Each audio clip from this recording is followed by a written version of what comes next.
Episode 28। ये CPR क्या होता है। अदा अधिप के पकौड़े देख के मुस्कुरा रही थी और अधिप का दिल जल के लाल से काला हो गया था। अधिप ने गुस्से में फिर अदा को वहीं बैठा छोड़ दिया और तनय के पास आया। इस बार तनय जन्य के रूम में सो रहा था, पर तनय कहीं भी सो ले अधिप क्या छोड़ने वाला था उसे। और भाई छोड़े भी क्यों। उसकी गिलहरी को तनय ने अपने एब्स दिखाए। आज अधिप तनय के 6 पैक एब्स ही उखाड़ देगा। अधिप जन्य के रूम में आया तो तनय बेचारा फिर पेट के बल सो रहा था, पर इस बार बेचारा दर्द में पेट के बल लेटा था। उसके बैक में दर्द जो था वो सीधा लेट नहीं पा रहा था। अधिप आया और बेड पर चढ़ के इस बार अधिप ने तनय के बैक पर इतनी जोर से लात मारी कि बेचारा तनय एक बार फिर अपनी सपने वाली किस अधूरी छोड़ के बड़ी जोरदार चीख के साथ उठा। तनय को सच में बहुत जोर की लगी थी, और लगती भी क्यों ना, बेचारे का बैक तो पहले से सूजा था। आज उसके बैक का तबला बना हुआ था। तनय सीधा चीखते हुए उठ के बैठ गया था, लेकिन ठीक से बैठते उसके मुंह से फिर चीख निकल गई। बेचारा बैठ भी नहीं पा रहा था। तनय तुरंत उठ के खड़ा हो गया और अपना बैक सहराते हुए गंदा सा मुंह बना के बोला, एक वो बॉडी बिल्डर मेरे प्यार का दुश्मन कम था जो तू भी मेरे प्यार का दुश्मन बन रहा है। यार रियल में तो किस नहीं कर सकता, और तुम दोस्त रूपी दुश्मन सपने में भी किस पूरी नहीं होने देते। अधिप गुस्से के लाल तनय को देख रहा था। तनय अधिप को गुस्से में देख के बोला, ये आग वाला गोला क्यों बना है। एक बार में तेरे मारने का कोटा पूरा नहीं हुआ था क्या, जो दोबारा मेरे तबले मतलब मेरे बैक का तबला बजाने आ गया। अधिप बेड पर चल के तनय के पास आया और उसका हाथ पकड़ के उसको जमीन पर धोबी पछाड़ दिया। तनय फिर चीख पड़ा, उई अम्मा, मार डाला रे। आज तो बेचारे का बैक सूज के ड्रम बनने वाला था। अधिप तनय के ऊपर बैठ गया और उसके फेस पर पंच मारते हुए बोला, तेरी हिम्मत कैसे हुई अदा को अपने एब्स दिखाने की। पकौड़े, हाँ डॉट क्यूट तनय लव पकौड़े। आज तेरे पकौड़े तेरे समोसे सबकी चटनी बना दूंगा। बोलते हुए अधिप ने तनय के एब्स में जोर से पंच मारा। तनय फिर चीख पड़ा, आई आई आई। तनय ने दर्द से अपने होंठ भींच लिए थे। अधिप उसको फिर मारने जा रहा था कि तनय ने अधिप को नीचे घुमा के गिरा दिया और बोला, पगले इंसान, बैला गया है क्या, कितना मारेगा। अधिप उठ के बैठा और तनय से कुछ बोलने जा रहा था कि तनय भी उठ के अपने घुटनों पर बैठ गया। बेचारा जब वो बेड पर ठीक से नहीं बैठ पा रहा था तो जमीन पर कैसे बैठता। तनय भी अधिप को घूरते हुए बोला, तेरी दिमाग की इमारती बन गई है क्या। अधिप ने अपनी आईब्रो गुस्से में सिकोड़ ली।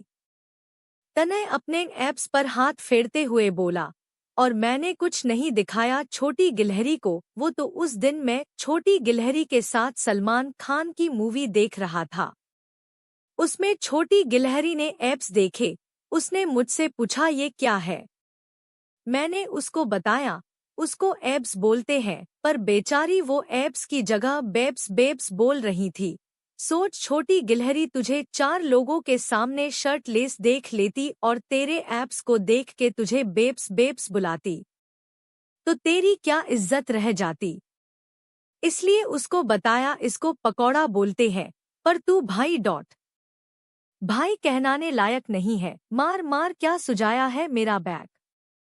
तुझे पता है सीधा लेट तक नहीं पा रहा, पता नहीं सुबह क्या होगा मेरा। तनय की बात सुन के अधिप हल्का सा मुस्कुरा दिया। तनय ने गंदा सा मुंह बना लिया और बोला, तुझे बड़ा मजा आ रहा है ना, मुस्कुरा ले, मेरा भी दिन आएगा। पर विश्वास करना सीख ले, ऐसे जलेगा तो सफेद खरगोश से काली बिल्ली बन जाएगा। सोच फिर तुझे छोटी गिलहरी ने पहचानने से मना कर दिया तो। अधिप ने अपनी आंखें छोटी कर ली और खड़ा होते हुए बोला, वो मुझे कभी नहीं भूल सकती। तनय मुस्कुरा दिया, लेकिन वो कुछ बोलता उससे पहले अधिप बड़े कदमों के साथ वहां से चला गया। तनय बेड के सहारे से उठा और गंदा सा मुंह बना के बोला, हाय मेरी बैग पकौड़ा, क्या ब्रेड पकौड़ा बन गई, कैसे पगले दोस्त है मेरे। अधिप फिर किचन में आया तो अदा वैसे ही बैठी थी जैसे वो अदा को छोड़ के गया था। अधिप आया और अदा से बोला, और खाना है। अदा ने अपना सिरनामे हिला दिया। अधिप ने फिर अदा को बच्चों के जैसे गोद में उठा लिया तो अदा ने अपना पैर अधिप की कमर के पीछे कोर्स कर लिए। अधिप को इस बार ना जाने क्यों अदा का ऐसे गोद में आना अच्छा लगा। अधिप अदा को गोद में लिए रूम की तरफ जाने लगा तो एक बार फिर अदा के हाथ अधिप के एब्स पर घूमने लगे। अधिप ने नजरें नीचे करके अदा को देखा तो अदा का सिर उसके कंधे पर रखा था, लेकिन उसका एक हाथ उसके एब्स पर घूम रहा था। अधिप के दिल ने तितलियां उड़ रही थी, पर अब वो इतना जानता था अदा ऐसा इसलिए कर रही है क्योंकि उसकी टीवी में देखी चीज अपनी आंखों के सामने देखने को मिल रही थी। वो उसको छू के देख रही थी। अधिप अदा को रूम में लेकर आया तो पहले वो अदा को बेड के उस साइड लाया जिस साइड अदा लेटती थी, लेकिन अधिप का अदा को अपने आप से दूर करने का मन नहीं कर रहा था, इसलिए वो अपने साइड आया और अदा को लेकर लेट गया। अधिप के लेटते ही अदा उसके ऊपर उठ के बैठ गई। फिर उसने अपनी साइड देखा, फिर अधिप के ऊपर से हटने लगी। अधिप ने तुरंत अदा को पकड़ लिया। अदा अधिप को मासूमियत से देखने लगी। अधिप अदा को देखते हुए सीरियस टोन में बोला, तुम मेरे ऊपर सो सकती हो। अदा ने अधिप को देखा और मीठी सी आवाज में बोली, ओके बॉस, और अधिप के ऊपर लेट गई। अब अदा को क्या फर्क पड़ना था, उसको तो सोने से मतलब था, फिर वो रुई के गद्दे पर सोए या फिर मांस के गद्दे पर। फील तो उसको घंटा कुछ नहीं होता और ना सामने वाले की इंटेंशन समझ आती थी। लेकिन अधिप के दिल को फिर अच्छा फील हुआ। उसने अदा को इसलिए अपने ऊपर सोने को बोला था क्योंकि वो इस गुड वाली फीलिंग को और देर फील करना चाहता था, पर सीरियस होकर इसलिए बोला ताकि अदा फिर रोज रोज उसके ऊपर ही ना सोने लगे। लेकिन ये बस अधिप अपने दिल को धोखा देने के लिए सोच रहा था। बाकी जानता तो वो भी था अदा बस वही करती है जो उसको बोला जाता है। अब भाई वो ठहरा हीरो इतनी जल्दी कैसे मान लेगा। उसको अदा से प्यार हो गया है, उसकी शानो शौकत में गुस्ताखी नहीं हो जाएगी। उसकी नाक झुक के छोटी हो गई तो वो अदा को एटीट्यूड कैसे दिखाएगा। आखिर वो अदा का बॉस है, बॉसगिरी तो झड़ेगा ही। नेक्स्ट मॉर्निंग जन्य घर वापस आया। उसने पूरी रात चीफ के बारे में सोचने में गुजार दी थी। जन्य हॉल तक आया था कि तनय धीरे धीरे चलते हुए डाइनिंग एरिया की तरफ जा रहा था। जन्य तनय के पास आया और उसको आंखें छोटी करके देखते हुए बोला, ये तुझे क्या हुआ, ऐसे क्यों चल रहा है। तनय गंदा सा मुंह बना के रुक गया और जन्य को देखने लगा। जन्य भी तनय को देखते हुए बोला, ऐसे मुंह क्यों बना रहा है। तनय ने रोने जैसी शक्ल बना ली। अब बेचारा वो किस मुंह से बताए उसका क्या हाल था। बेचारे की तो चाल ही बदल गई थी। शुरुआत जन्य ने की थी उसके बैग को गुब्बारा बनाने की और खत्म अधिप ने की उसके बैग को ड्रम बना के। तनय को अजीब अजीब मुंह बनाते देख जन्य ने उसके सिर में एक चपेट जमा दिया और बोला, कुछ तो लड़कों जैसी हरकतें किया कर, कैसे कैसे मुंह बनाता रहता है। तनय ने अपनी आंखें बड़ी कर ली और जन्य को घूरते हुए बोला, बोलने का मतलब क्या है तेरा। जन्य थोड़ा मजाकिया अंदाज में बोला, वही जो तू समझ रहा है, एक तो तेरी चाल बदली हुई है, ऊपर से ऐसे मुंह बनाएगा तो कहीं कोई कुछ गलत ना समझ ले। तनय की आंखें लटक के बाहर आ गई। वो अच्छे से समझ गया था जन्य उसको घुमा के क्या बोल रहा था।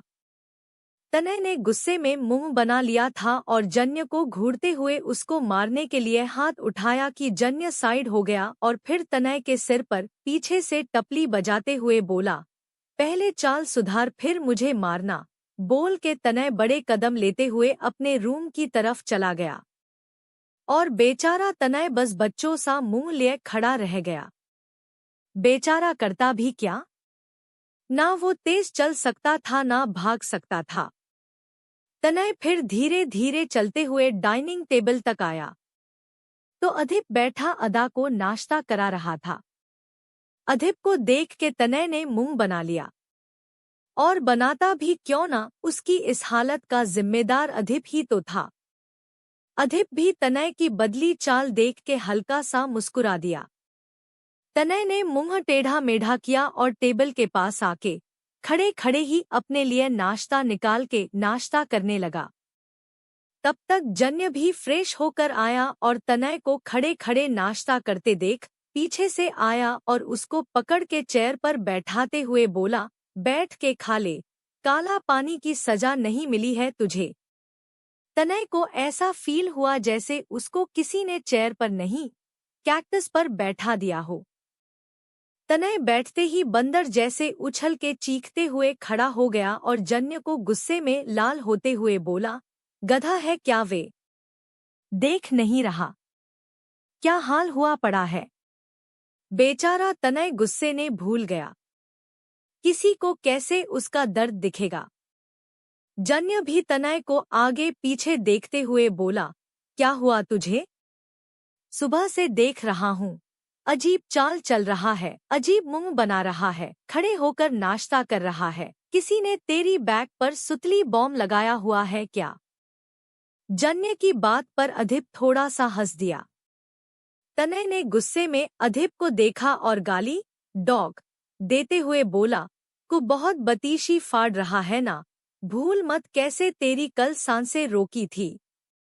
बेटा मेरी हटाई ना तो तेरी सांसें रुकवा दूंगा छोटी गिलहरी से। अधिप के फेस से सारे रंग उड़ गए। उसको अच्छे से याद था अदा ने कल क्या हाल किया था उसका, वो तो बस मौत के मुंह से वापस आया था। अगर ऐसा ही कुछ अदा ने दोबारा किया तो सच में कहीं उसका हार्ट फेल ही ना हो जाए। अधिप के उड़े रंग देख के तनय मुस्कुरा के बोला, क्या हुआ? सांस फिर रुक गई क्या? अधिप अपने सेंस में आया और तनय से बोला, अगर अब तूने कुछ भी उल्टा सीधा अदा को सिखाया तो अभी तो बस बैठ नहीं पा रहा है, उसके बाद खड़ा भी नहीं हो पाएगा। तनय ने फिर मुंह बना लिया। जन्य बेचारा शांति से खड़ा दोनों की बातें सुन रहा था, उसको तो पता ही नहीं था आखिर हुआ क्या है। लेकिन जन्य को अधिप की चिंता थी। चीफ अधिप से कुछ चाहता है, पर क्या और कौन? जन्य अधिप को बता के उसको परेशान नहीं करना चाहता था, इसलिए खुद ही सब सॉल्व करने की कोशिश कर रहा था। कुछ देर बाद अधिप तनय को धमकी देकर अदा को घर पर ही छोड़ के कंपनी चला गया। वो अभी अदा को घर से बाहर ले जाके गलती नहीं करना चाहता था, क्योंकि ना अभी तक करण हाथ आया था, ना किसने अदा का खून निकाला, वो पता चला था। और बेचारे क्यूट तनय की जो हालत थी उसमें वो अदा को लेकर बाहर नहीं जा सकता था, इसलिए अधिप को टेंशन नहीं थी। ऐसे ही कुछ दिन निकल गए। अदा घर में तनय के साथ रहती थी। तनय अदा को धीरे धीरे बोलना लिखना सिखा रहा था और अधिप कंपनी चला जाता था और रात को घर आता था। साथ में अधिप अदा की बॉडी में उपस्थित केमिकल पर भी स्टडी कर रहा था और करण को ढूंढने में लगा था। अधिप को शक था शायद करण ही तो इन सब के पीछे नहीं है। दूसरी तरफ जन्य भी अदा को फिजिकली स्ट्रांग बनने में मदद कर रहा था। अदा की एक्सरसाइज स्टार्ट थी। जन्य उसको एक बॉडीगार्ड के जैसे ट्रेनिंग दे रहा था। इसकी दो वजह थी। पहली ये कि अधिप जो एंटीडोट रेडी कर रहा था वो अदा की बॉडी में तभी इंजेक्ट किया जा सकता था जब अदा फिजिकली स्ट्रांग हो, वरना बॉडी में रिएक्शन हो सकते थे। अदा बहुत कमजोर थी। दूसरी वजह ये थी कि अदिप नहीं चाहता था कोई भी इंटू चिंटू आके अदा का फायदा उठाए। उसने स्पेशली जन्य से बोला था अदा को बॉडीगार्ड ट्रेनिंग देने को, जिससे अदा को जरा सा भी अपने लिए खतरा महसूस हो तो वो सामने वाली की जान खींच ले। उस दिन अदा का हाथ इस कदर सुजा देख के अदिप गुस्से में पागल सा हो गया था। वो तो अदा बोल नहीं सकती थी किसने ऐसा किया, वरना अदिप उस इंसान की सांसें इस कदर खींचता कि 7 जन्म लगते उसको दोबारा मानव रूप में जन्म लेने में। इसलिए ये चीज दोबारा ना हो, अदिप अदा को स्ट्रॉन्ग बनाना चाहता था। जन्य भी अदा को ट्रेनिंग देने के साथ साथ चीफ के बारे में पता करने में पूरी जान लगा रहा था। 1 हफ्ते से अदा घर के अंदर थी, वो गार्डन तक में नहीं गई थी। तो चारों तरफ शांति थी। दूसरी तरफ चीफ अदा को कहीं ना देख के बावला हुआ जा रहा था। वो भी अपनी पूरी जान लगा रहा था कि अदा की एक झलक देख सके, पर अदिप के रहते ये मुमकिन नहीं था। इला भी तनय से कांटेक्ट करने की कोशिश कर रही थी, लेकिन जन्य ने घर के अंदर भी अनदेखी सिक्योरिटी लगा रखी थी। जन्य ने सभी के फोन में सेटिंग कर रखी थी, कोई भी मैसेज या कॉल किसी के भी फोन में आता है तो पहले उसके फोन में आएगा। जन्य चाहेगा तो ही मैसेज या कॉल आगे फॉरवर्ड होंगे, वरना नहीं। और जन्य को इला पर पहले से शक था, इसलिए जन्य इला के कोई भी कॉल या मैसेज तनय के फोन तक पहुंचने नहीं देता था। तनय भी शांत था और इला के कॉल का इंतजार कर रहा था। तनय के मुताबिक इला के घर में बवाल हुआ था। वो इला को किसी भी तरह परेशान करके उसके लिए मुसीबत नहीं बढ़ाना चाहता था, इसलिए शांति से इला के कॉल या मैसेज का वेट कर रहा था। लेकिन क्यूट तनय प्यार में कुछ देख नहीं पा रहा था, पर अदा के साथ रहते हुए वो भी थोड़ा इला को भूल सा गया था, इसलिए उसको इला की अब ना इतनी चिंता होती थी, ना इतनी याद आती थी। इला भी तनय को जी जान लगा के कांटेक्ट करने की कोशिश करने में लगी थी। उसको तनय से नहीं अदा से काम था, लेकिन वो तनय के जरिए ही अदा तक पहुंच सकती थी। लेकिन अब जन्य अनजाने में ही सबके बीच खड़ा था। जन्य इस बार आगे था और अदिप अदा और तनय को कवर करके खड़ा था। 2 हफ्ते बाद रात को अदिप अपने रूम में बैठा लैपटॉप में कुछ टाइप कर रहा था और अदा बैठी टीवी देख रही थी। अदिप ने अदा के लिए एक टीवी अपने रूम में ही लगवा ली थी। टीवी में मूवी देखते हुए अचानक से डीप किसिंग सीन आ गया। अदा ध्यान से टीवी देख रही थी। उसको समझ नहीं आया ये क्या हो रहा था कि अदा उठ के अदिप के पास आई और बोली, बॉस ये क्या हो रहा है। अब अदा कुछ बोलना सीख चुकी थी। अब अदा न्यू बोर्न बेबी से 5 साल की बेबी बन चुकी थी, जो अब हर चीज को जानना चाहती थी। ये क्या है, क्यों है। अदा अब हर चीज में सवाल करने लगी थी। अदा की बात सुन के अदिप ने नजरें उठा के टीवी की तरफ देखा तो वो थोड़ा अनकंफर्टेबल हो गया और अदा के हाथ से टीवी का रिमोट लेकर टीवी ऑफ करते हुए बोला, कुछ नहीं, ये सब बकवास देखने की जरूरत नहीं है। अदा मासूमियत से अदिप को देखते हुए बोली, ओके बॉस। अदिप ने एक बार भी अदा की तरफ नहीं देखा था। अदिप फिर अपना काम करते हुए बोला, जाओ सो जाओ। अदा ने मुंह बना लिया और उठ के जाने लगी, लेकिन उसके मन में टीवी में क्या हो रहा था वो जानने की इच्छा बहुत तेज थी। अदा फिर अदिप के पास बैठ गई और उसका हाथ पकड़ के बोली, बताओ ना बॉस, वो लड़का और लड़की क्या कर रहे थे। अदिप को फिर अजीब सा फील हुआ, वो क्या समझाएगा अदा को, लेकिन वो अदा को भी अच्छे से जानता था। अदा एक सवालिया गुड़िया बन चुकी थी। जब तक उसको अपने सवाल का जवाब नहीं मिल जाता, तब तक वो चैन से नहीं बैठती थी। अधिप ने गहरी सांस ली और कुछ सोचते हुए बोला, वो लड़का उस लड़की को सीपीआर दे रहा था। अदा मुंह बनाते हुए बोली, ये सीपीआर क्या होता है? अधिप लैपटॉप में ही देखते हुए बोला, जब किसी की सांसें रुक जाती है और डॉक्टर को आने में देर होती है, तब सामने वाले की जान बचाने के लिए उसको माउथ टू माउथ सांस देने को सीपीआर कहते हैं। अदा ने अपने होठ गोल कर लिए, फिर उठ के बेड के पास आई और अपने टैब में सीपीआर क्या है सर्च किया और फिर अधिप के पास आके बोली, पर बॉस सीपीआर तो लेटा के देते हैं, पर वो लड़का तो खड़े होकर दे रहा था और लड़की की आंखें खुली थी। इसमें देखो, जिसको सीपीआर देना है उस लड़के की आंखें बंद है। अदा की बात सुन के अधिप की आंखें बड़ी हो गई। वो हैरानी से अदा को देखने लगा। अदा अधिप के बगल में आके बैठ गई और टैब में सीपीआर की पिक्चर दिखाते हुए मासूमियत से बोली, बॉस बॉस ये देखो, इसमें तो एक लड़का दूसरे लड़के के दोनों होठ खोल के सीपीआर दे रहा है और टीवी में वो लड़का लड़की को ऐसे तो सीपीआर नहीं दे रहा था, उसमें तो लड़के ने लड़की के दोनों होठों को अपने होठों से पकड़ा हुआ था। अदा की बात सुन के अधिप का गला सूख गया।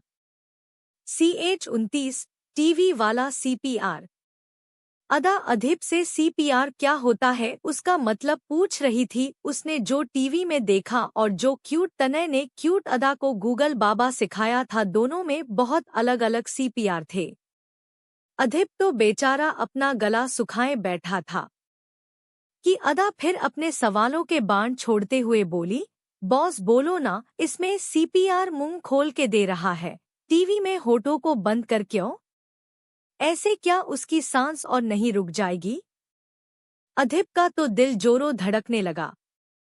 अब डर बोलो या बेचैनी या फिर कुछ और, पर जो भी हो धड़क बहुत तेज रहा था। अदा अभी भी अधिप की बेचैनी समझने के लिए बहुत छोटी थी, पर अधिप बेचारा क्या करता? कोई छोटा बच्चा होता तो डांट के सुला देता, पर अदा जब तक अपने सवाल के जवाब नहीं पालेगी, उसका सिर खाना नहीं छोड़ेगी। अदा किसी सवाल को तब तक नहीं भूलती थी जब तक उसका जवाब नहीं पा लेती थी, और अगर अदा ने किसी और के सामने अधिप से ये सवाल किया तो तब तो नहीं डॉट, पर वो अदा को समझाए भी तो कैसे? ये कितना कॉम्प्लिकेटेड था। अधिप के दिमाग में अभी ये चल रहा था कि इससे अच्छी तो अदा पहले थी। कुछ नहीं बोलती थी, जैसे बोलो चुपचाप सुन लेती थी। अभी जब से बोलना सीखी है, सवाल करना सीख गई है। अधिप सोच रहा था कि अदा फिर उसका हाथ हिलाते हुए बोली, बॉस बोलो ना। अधिप अपने सेंस में आया और अपना गला अपने थूक से गीला करके कुछ सोचते हुए बोला, जो गूगल दिखा रहा है ये बेसिक सीपीआर है। जब कोई बहुत ज्यादा सीरियस होता है तब टीवी वाला सीपीआर देते हैं। अदा अपना सिर खुलजाते हुए सोचने लगी। उसको ज्यादा कुछ ठीक से समझ नहीं आया था। अदा फिर कुछ समझ के मासूमियत के बोली, अच्छा जब थोड़ी धीमी सांसें चले तब ये गूगल वाला सीपीआर देना है, और जब बहुत बहुत ज्यादा धीमी सांसें चले तो टीवी वाला सीपीआर देते हैं। अधिप ने जल्दी से अपना सिर हाँ में हिला दिया। अदा खुशी से खड़ी हो गई और मासूमियत से बोली, अच्छा अब मैं समझ गई, मैं अभी क्यूट तनय को बेसिक सीपीआर देकर आती हूँ, बोल के अदा जाने लगी। अधिप के गुर्दों में आग लग गई और उसकी आंखें फैल के चार हो गई। अधिप ने जल्दी से लपक के अदा को पकड़ के अपने बगल में बैठा लिया और उसको घूरते हुए बोला, चुपचाप यही रहो समझी।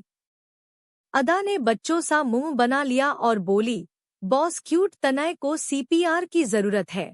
क्यूट तनय ने आज ही बोला वो अपनी गर्लफ्रेंड से नहीं मिल पा रहे, इसलिए उनको सांसें कम आ रही है। मैं क्यूट तनय की सांस लेने में मदद करके आती हूँ। बोलते हुए अदा फिर खड़ी होने लगी तो अधिप ने उसको फिर खींच के बैठा लिया और चिढ़ते हुए बोला, तुमको और तुम्हारे क्यूट तनय को छत से उल्टा लटका दूंगा। अदा ने मासूम सा मुंह बना लिया और बोली, पर बॉस मैंने कोई गलती नहीं की, मदद करना तो अच्छी बात होती है ना, और मैं तो अपने क्यूट तनय की मदद करने जा रही हूँ।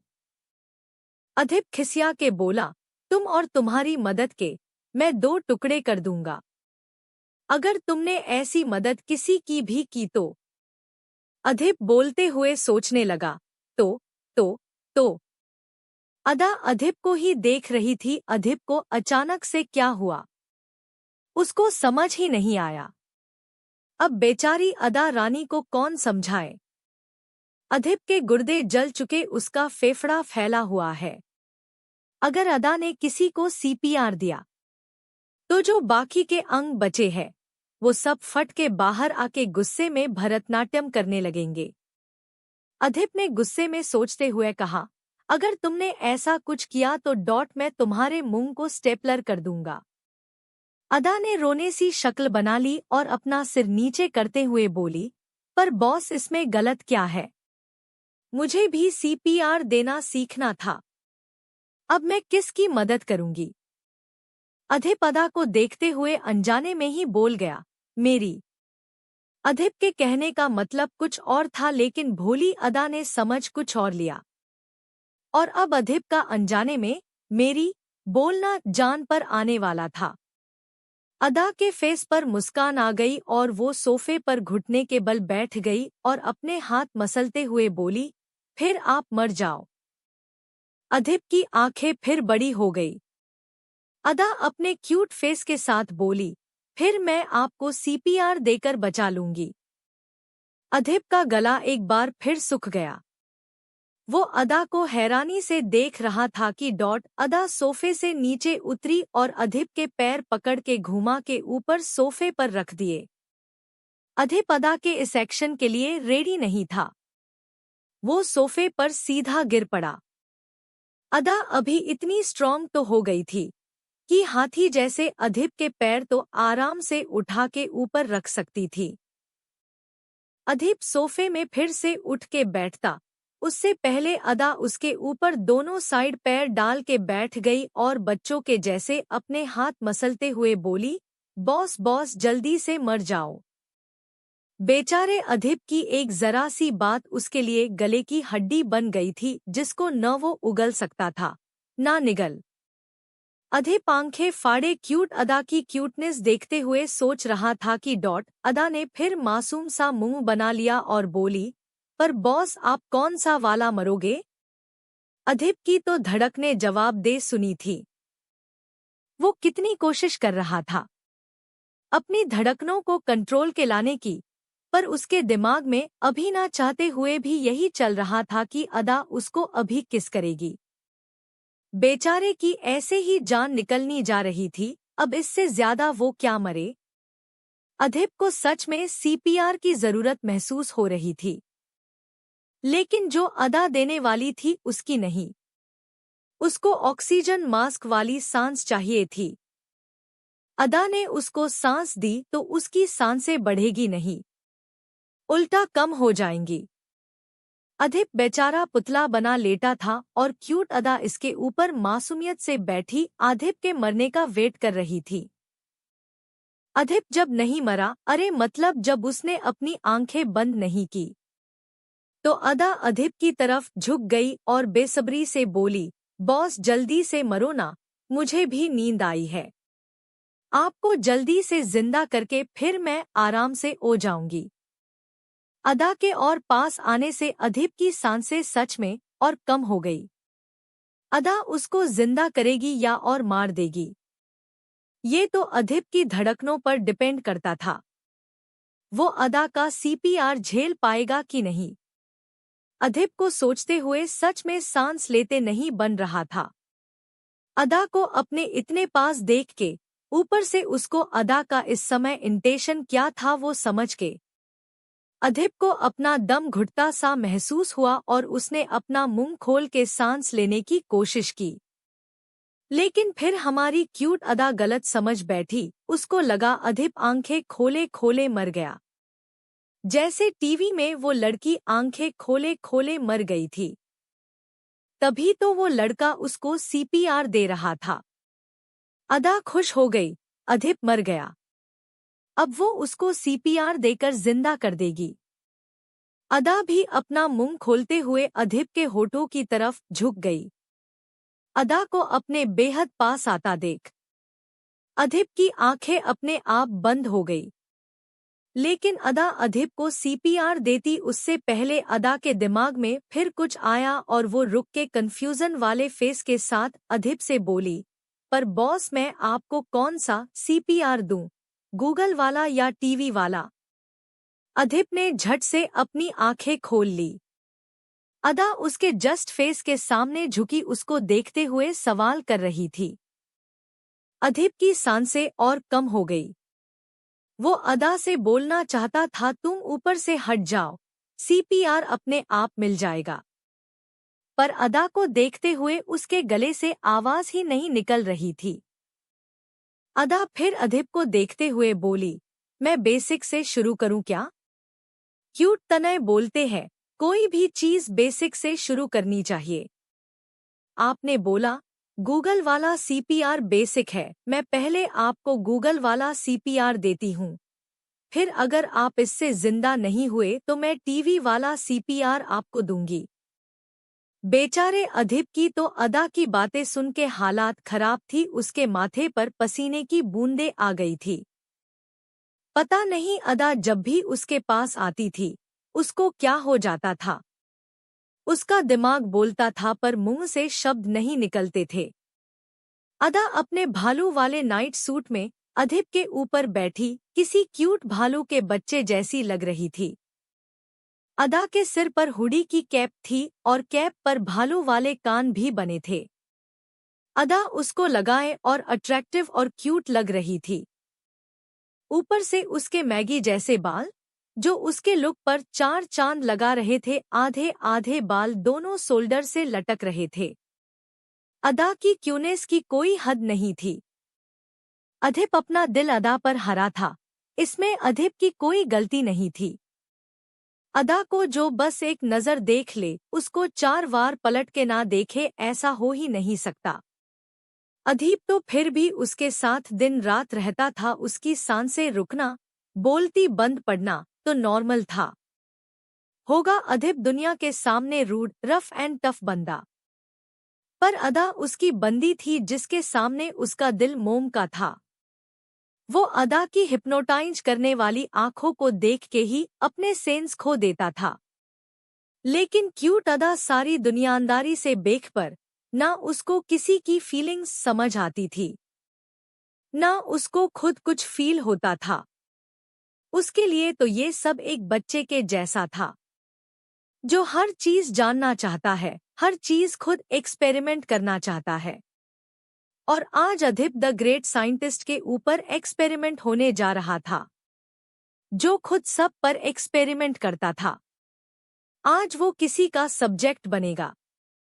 अदा ने खुश होते हुए अधिप के दोनों होठ के बीच उंगलियां डाली और अधिप का मुंह फाड़ दिया। अधिप की आंखें दर्द से बड़ी हो गई। अदा ने अधिप के दोनों होठों में उंगलियां फंसाई हुई थी। बेचारे को दर्द तो होना ही था।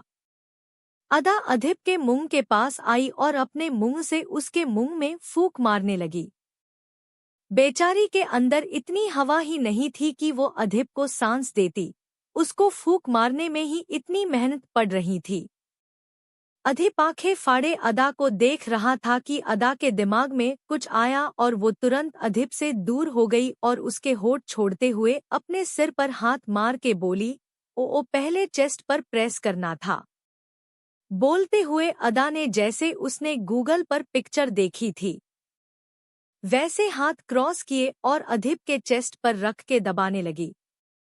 अधिप की तो हैरानी बढ़ती जा रही थी, पर अदा ठीक से हाथों से प्रेस नहीं कर पा रही थी, तो उसका मुंह बन गया था।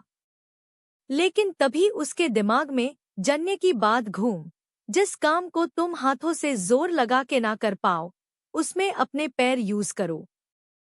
अदा जल्दी से अधिप के ऊपर से उठी और अधिप के सीने पर खड़ी होकर जंप करने लगी। बेचारे अधिप की जान मुंह को आ गई। वो चीख पड़ा।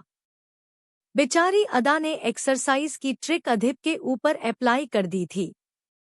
अधिप की चीख सुन के अदा धम से फिर उसके पेट पर बैठ गई और ताली बजाते हुए बोली, वाओ बॉस जिंदा हो गए।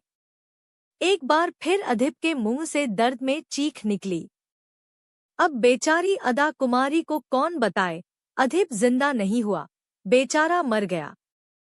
बेचारे के लिए अदा रूपी क्यूटनेस की दुकान का कहर कम था।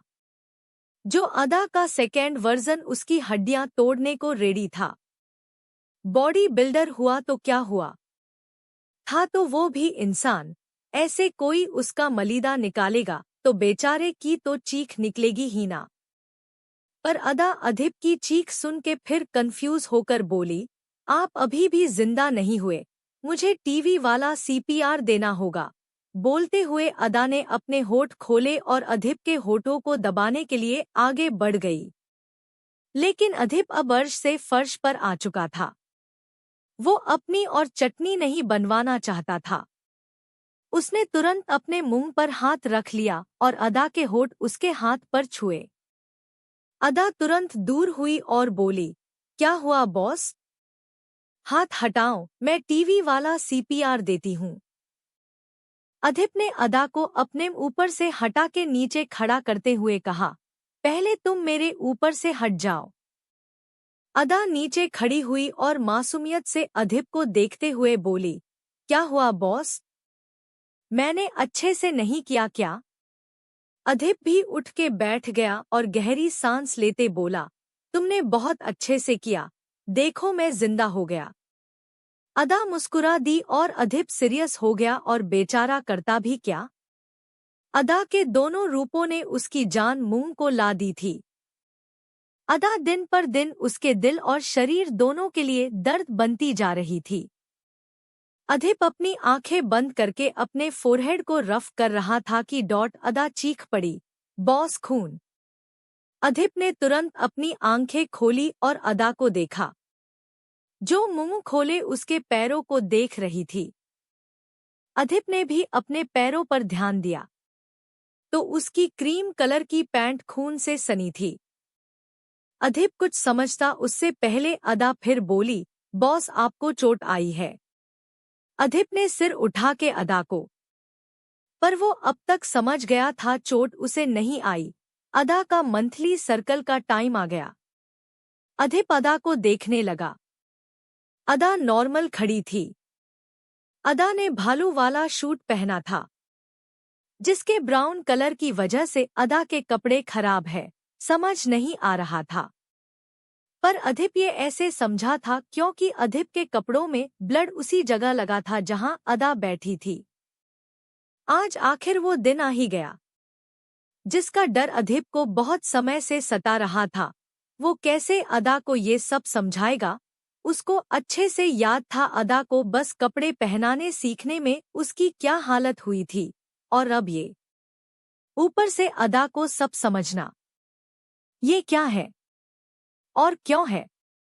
कहीं अदा डर ना जाए। अदा बड़ी थी लेकिन दिमाग से थी तो एक 4 साल की बच्ची, जिसको कुछ नहीं पता था। लेकिन अधिप थोड़ा सोच में इसलिए पड़ा था कि अदा इतनी नॉर्मल कैसे है, उसको पेन नहीं हो रहा क्या?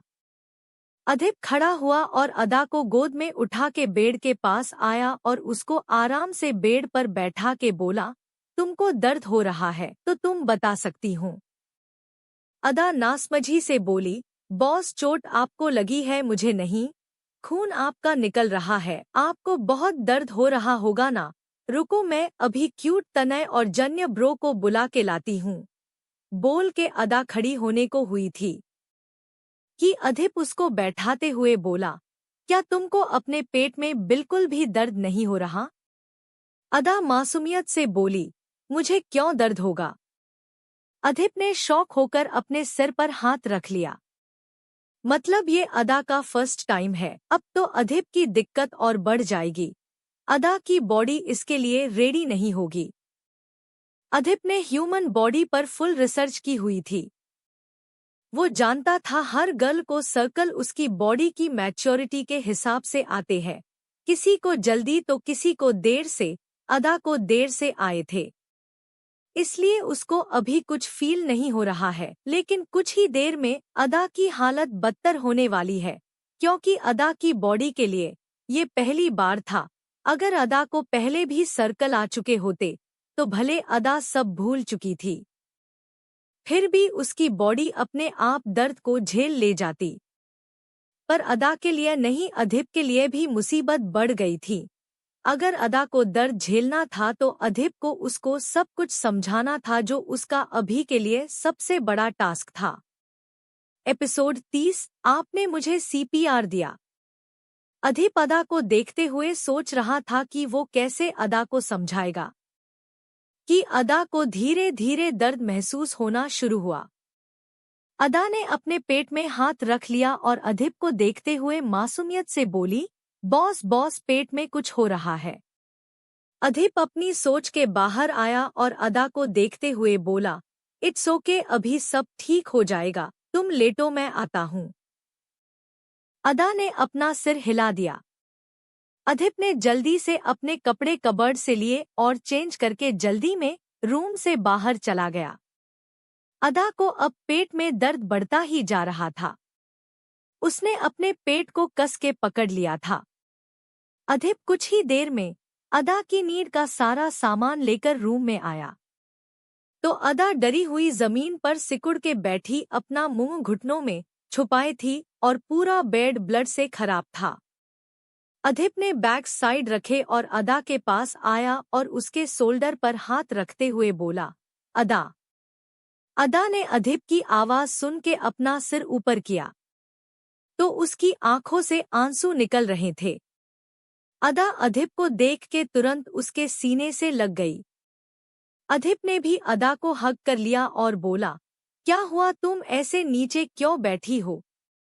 अदा और जोर जोर से रोने लगी और बोली, बॉस, मैं मरने वाली हूँ।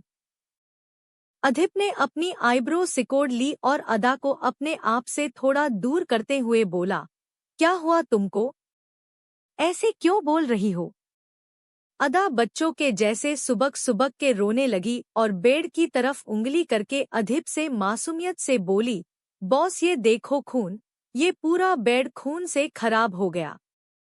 मैं जहाँ जहाँ बैठ रही हूँ वहाँ वहाँ खूब सारा खून लग रहा है। मेरे पेट में भी बहुत उई उई हो रही है। मैं अब मर जाऊंगी। अधीब अदा की कंडीशन अच्छे से समझ सकता था।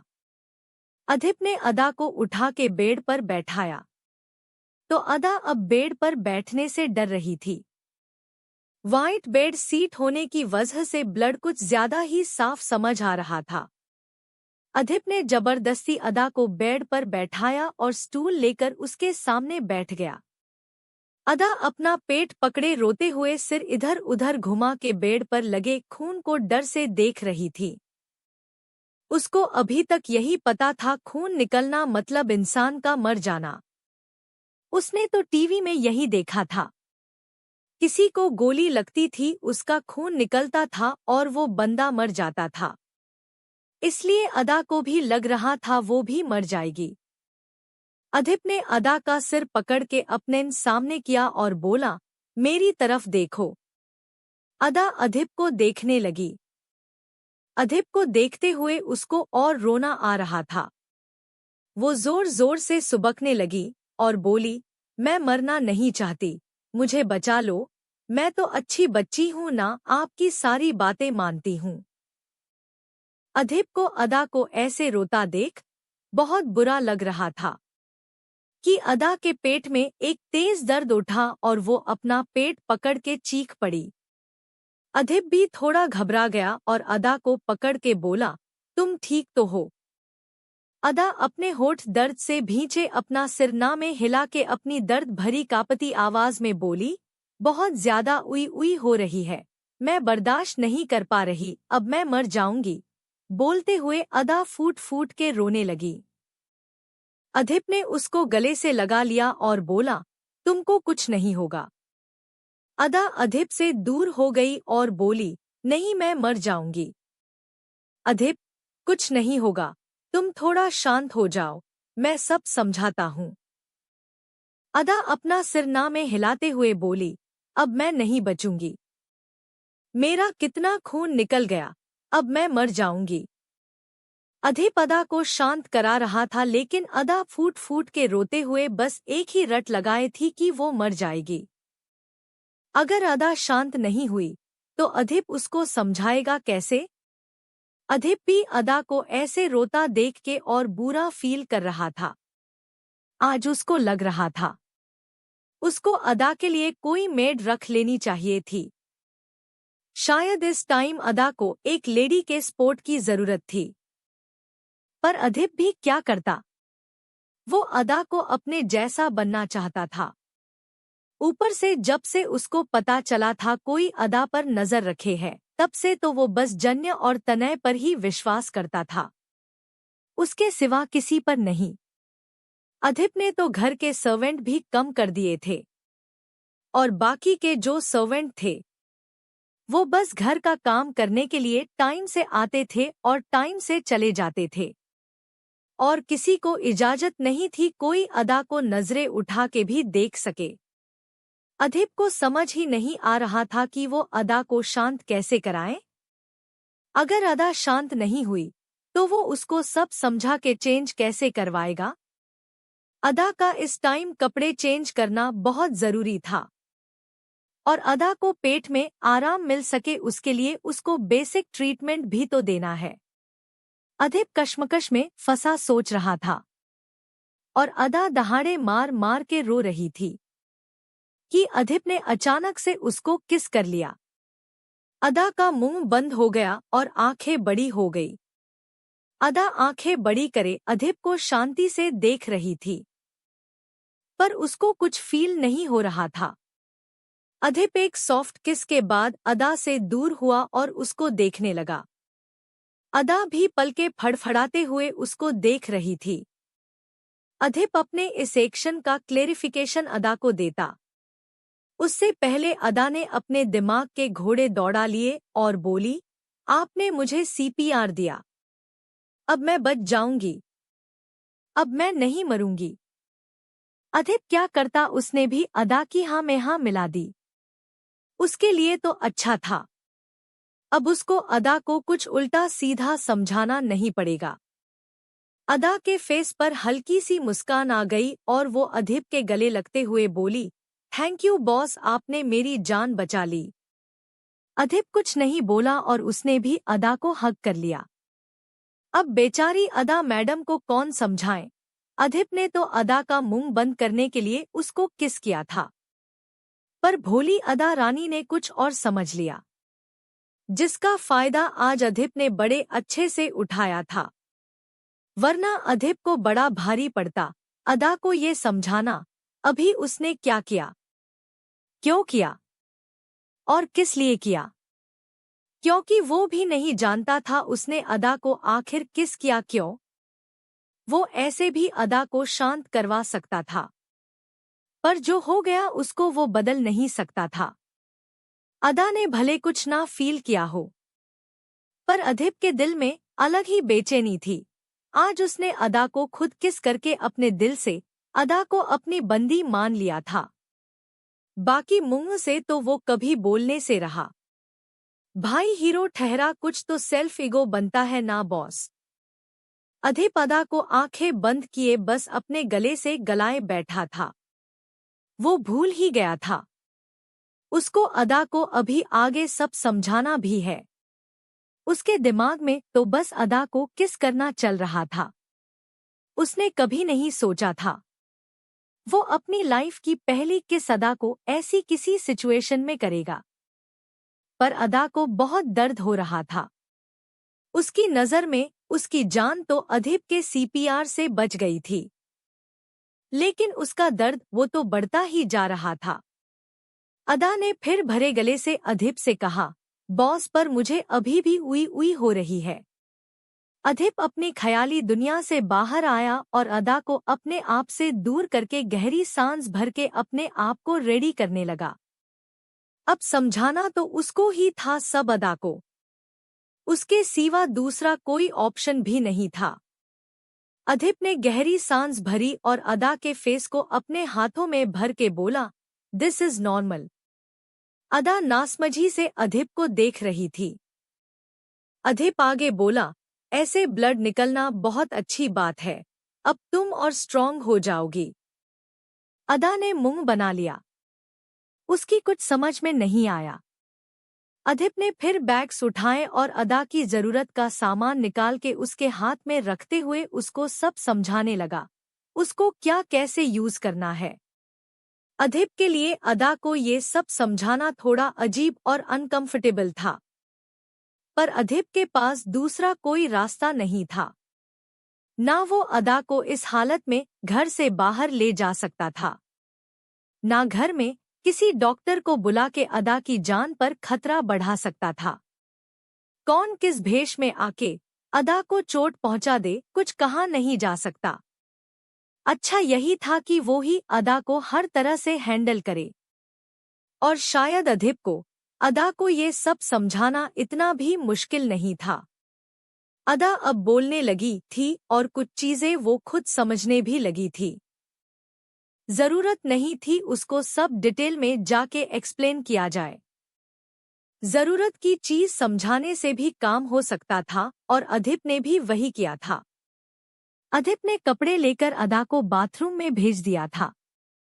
जब तक अदा चेंज कर रही थी, अधिप ने बेड सीट चेंज कर दी थी और अदा को बेसिक ट्रीटमेंट देने के लिए सारा सामान अपने रूम में ही ले आया था, ताकि अदा को पेट दर्द में आराम मिल सके।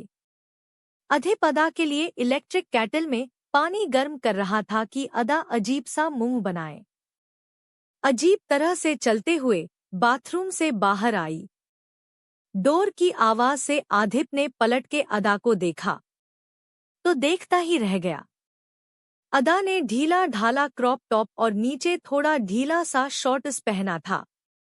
हालांकि अधिप ने ही उसको ये कपड़े पहनने को दिए, पर अदा बला की खूबसूरत लग रही थी। अधिप एक टक अदा को देख रहा था कि उसका हाथ केटल पर छू गया और गर्म लगने से अचानक उसको झटका सा लगा और अधिप हल्की सी चीख के साथ उछल पड़ा। अदा अधिप को देख के उसके पास अजीब सी चाल चलते हुए आई और बोली, क्या हुआ बॉस? अधिप अपना हाथ झटकते हुए अदा को एक नजर देख के अपने मन में बोला, खुद जला के खुद पूछ रही है क्या हुआ। अधिप को शांत देख के अदा मासूमियत से बोली, आपको भी उई उई हो रही है, मैं अभी क्यूट तनय और जन्य ब्रो को बुला के लाती हूँ। अदा बाहर जाने के लिए घूमी कि अधिप ने जल्दी से अदा को पकड़ के पीछे कर लिया। अदा अधिप से टकरा गई और अपना सिर पीछे करके ऊपर उठा के अधिप को देखते हुए बोली, क्या हुआ बॉस? अधिप ने अदा को घूरते हुए कहा, तुम कुछ ज्यादा ही नहीं उछलती हो। अदा को फिर इस गोले की गोल बात समझ नहीं आई। वो तो बेचारी अधिप को दर्द में देख के अपना दर्द भूल के उसकी मदद करना चाहती थी, और अधिप उसको घूर रहा था। ये अधिप नामक उसका बॉस भी अजीब दुनिया का प्राणी है, कभी भी घूरता है।